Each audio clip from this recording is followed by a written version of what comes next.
Привет, Паршару. Приехал Макан нового поколения.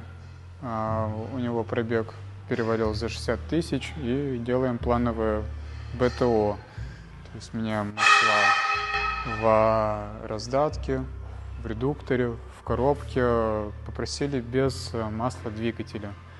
Также клиент обратился с шумом посторонним по подвеске. При повороте руля происходит небольшой скрип. Мы сразу подумали, что это нижняя шаровая. Начали смотреть на подъемники, покрутили.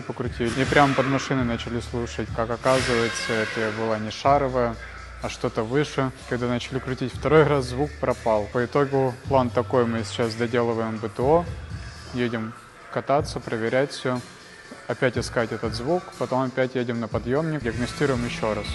После этого машина будет готова.